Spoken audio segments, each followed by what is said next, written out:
Hindi cinema के लिए मधुबाला उन नामों में शुमार है जिन्होंने हिंदी सिनेमा को संवारने में अपनी जिंदगी लगा दी। फिल्म मुग़ल-ए-आज़म में अनारकली का किरदार निभाने के बाद ये लोगों की नजरों में अनारकली के रूप में ही बस गईं। भारतीय सिनेमा में मधुबाला को साल 1942 से 1960 के बीच एक से बढ़कर एक फिल्में करते देखा गया है। मधुबाला को अभिनय के साथ साथ उनकी सुंदरता के लिए भी याद किया जाता है। इन्हें इनकी जिंदगी को देखते हुए वीनस ऑफ इंडियन सिनेमा तथा द ब्यूटी ऑफ ट्रेजेडी जैसे उपमाओं से भी जाना जाता है। इन्होंने महल, अमर, मिस्टर मिसेस 55, बरसात की रात, मुग़ल-ए-आज़म आदि फिल्मों में अपनी दमदार भूमिका निभाई है। मधुबाला का जन्म दिल्ली में हुआ। बचपन में इनका नाम मुमताज जेहान देहलवी रखा गया। इनके वालिद तत्कालिक पाकिस्तान के खैबर पख्तूनख्वा के रहने वाले थे। अपने माँ बाप के 11 बच्चों में ये 5वीं थी। शुरुआती समय में इनके पिता पेशावर स्थित एक तंबाकू फैक्ट्री में काम करते थे। इस नौकरी को खोने के बाद इनके पिता पहले दिल्ली और फिर मुंबई पहुंचे, जहां पर मुमताज अर्थात मधुबाला का जन्म हुआ। ये समय इस परिवार के लिए बहुत ही दुखद था। इस दौरान मधुबाला की 3 बहनें और 2 भाई सन 1944 में होने वाले डॉक एक्सप्लोजन में मारे गए। इस हादसे में हालांकि इनका घर तबाह हो गया, किंतु बचने वाले लोग सिर्फ और सिर्फ इस वजह से बच सके कि वे लोग किसी लोकल सिनेमा में फिल्म देखने गए थे। बचने वालों में मुमताज की 6 बहनें और माता पिता थे। इसके बाद गुर्बत की जिंदगी से राहत पाने के लिए महज 9 साल की उम्र में इनके पिता मुमताज को बॉम्बे के विभिन्न फिल्म स्टूडियो में लेकर जाने लगे। मुमताज को काम भी मिलने लगा और परिवार को गरीबी से थोड़ी सी राहत मिली। मधुबाला बचपन से सिनेमा के लिए काम करने लगी थी। मधुबाला की पहली सफल फिल्म साल 1942 में आई बसंत थी। ये फिल्म बहुत सफल हुई और इस फिल्म से मधुबाला को पहचाने जाने लगा।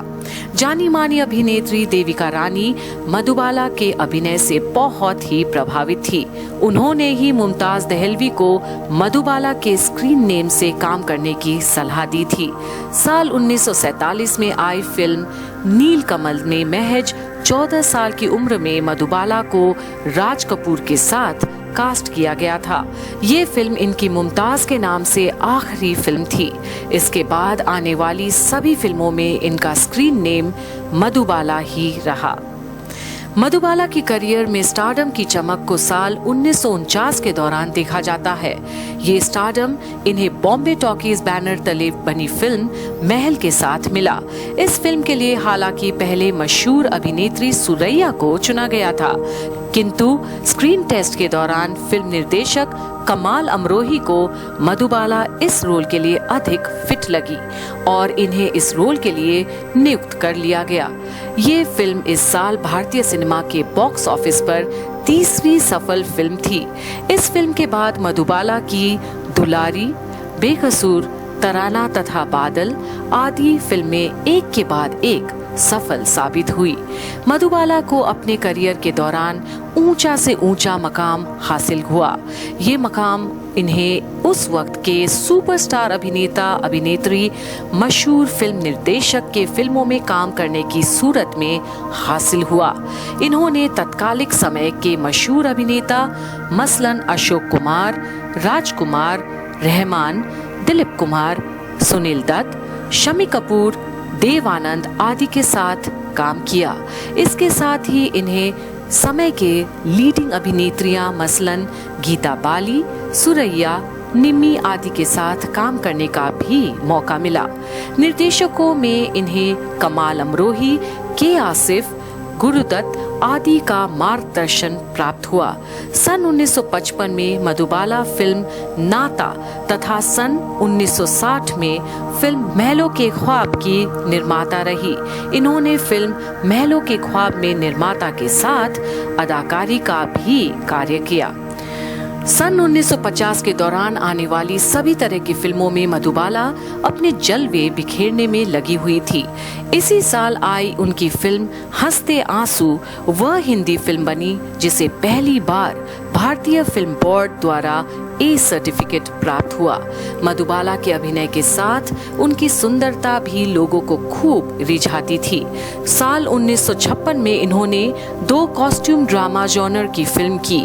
ये फिल्में थी शीरी फरहाद तथा राजहत। इसके बाद इन्हें एक सोशल ड्रामा कल हमारा है में देखा गया। सन 1954 में महबूब खान द्वारा निर्देशित फिल्म अमर भी इनके लिए बहुत बड़ी फिल्म साबित हुई। हावड़ा ब्रिज को भी नहीं भूला जा सकता। इस फिल्म में मधुबाला एक एंग्लो इंडियन कैबरे गायिका की भूमिका में नजर आई थी। इसी फिल्म का गीत आइए मेहरबां आज भी लोगों के बीच खूब मशहूर है। कुल मिलाकर ये कहा जा सकता है कि मधुबाला ने अपने करियर में लगभग सभी तरह की फिल्में की और यही इनकी स्टारडम की एक बहुत बड़ी वजह रही। फिल्म मुगल-ए-आजम मधुबाला की जिंदगी की सबसे बड़ी फिल्म मानी जाती है। इस फिल्म में इन्होंने अनारकली की यादगार भूमिका निभाई है। इस फिल्म ने मधुबाला को पूरी तरह से अभिनय में ढलने का मौका दिया। अभिनय की दुनिया में आज भी इनके इस अभिनय का उदाहरण दिया जाता है। इस फिल्म के बनने के दौरान मधुबाला का स्वास्थ्य लगातार बिगड़ रहा था। इसका कारण ये भी हो सकता है कि शूटिंग के लिए उन्हें लगातार जंजीरों में लंबे समय तक बंधा रहना पड़ता था और इस दौरान उन्हें पूरे मेकअप में होना पड़ता था। ऐसा माना जाता है कि शायद इसी वजह से इनकी तबीयत लगातार बिगड़ती रही, किंतु मधुबाला के परिश्रम और लगन की वजह से फिल्म बनने में किसी तरह की रुकावट नहीं आई। साल 1960 में 10 साल की मेहनत के बाद ये फिल्म बनी और मंजरे आम पर आई। ये फिल्म अब तक की सबसे अधिक पैसे कमाने वाली फिल्म साबित हुई। ये रिकॉर्ड लगभग 15 साल तक कायम रहा। इन 15 सालों में कई बड़े सुपरस्टार की बड़ी फिल्में आई, किंतु किसी के भी फिल्म द्वारा ये रिकॉर्ड नहीं टूट सका। साल 1975 में अमिताभ बच्चन की आई फिल्म शोले एक ऐसी फिल्म बनी जो ये रिकॉर्ड छूने में कामयाब हो सकी। ये दौर मधुबाला की जिंदगी के करियर के तौर पर तो सुनहरा दौर जरूर था, किंतु इसी दौरान इनके और दिलीप कुमार के रिश्तों में कड़वाहट आने लगी थी। दिलीप कुमार और मधुबाला पहली बार सन 1944 में बन रही फिल्म ज्वार भाटा के सेट पर एक दूसरे से मिले। इन दोनों के बीच रिश्ते की शुरुआत फिल्म तराना करते हुए हुई। ये रिश्ता धीरे धीरे मजबूत हो रहा था और एक समय ऐसा भी आया कि दोनों ने एक साथ ईद भी मनाई, किंतु मधुबाला के पिता को ये रिश्ता मंजूर नहीं था। उन्होंने मधुबाला को दिलीप कुमार से शादी करने से मना कर दिया। मधुबाला अपने पिता के प्रति बहुत आज्ञाकारी थी और आखिर में ये रिश्ता परवान नहीं चढ़ सका। कालांतर में मधुबाला की शादी किशोर कुमार से हुई। सन 1960 में मधुबाला से विवाह करने के लिए किशोर कुमार ने इस्लाम धर्म कबूल कर लिया और किशोर कुमार का नाम करीम अब्दुल हो गया। इस शादी को मधुबाला हालांकि स्वीकार नहीं कर पा रही थी, किंतु अस्वीकार भी नहीं कर सकी। साथ ही इसी समय मधुबाला को एक भयानक रोग ने जकड़ लिया था।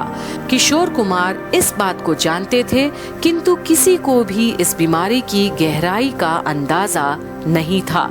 शादी के बाद इस रोग के इलाज के लिए दोनों लंदन गए। वहां डॉक्टर ने मधुबाला के हाल को देखते हुए कहा कि मधुबाला अब ज्यादा से ज्यादा सिर्फ 2 साल तक बच सकती है। इसके बाद किशोर कुमार ने मधुबाला को उनके पिता के घर में वापस ये कहते हुए छोड़ दिया कि वे मधुबाला का ख्याल नहीं रख सकते, क्योंकि वे खुद अक्सर बाहर रहते हैं। मधुबाला का विवाह किशोर कुमार के साथ होने के कुछ ही साल बाद मधुबाला की मृत्यु हो गई, जिसके कारण मधुबाला का पारिवारिक जीवन अधूरा ही रह गया और उनके एक भी बच्चे नहीं हुए। लगातार मेडिकल जांच से ये पता लगा कि मधुबाला के दिल में एक छेद थी।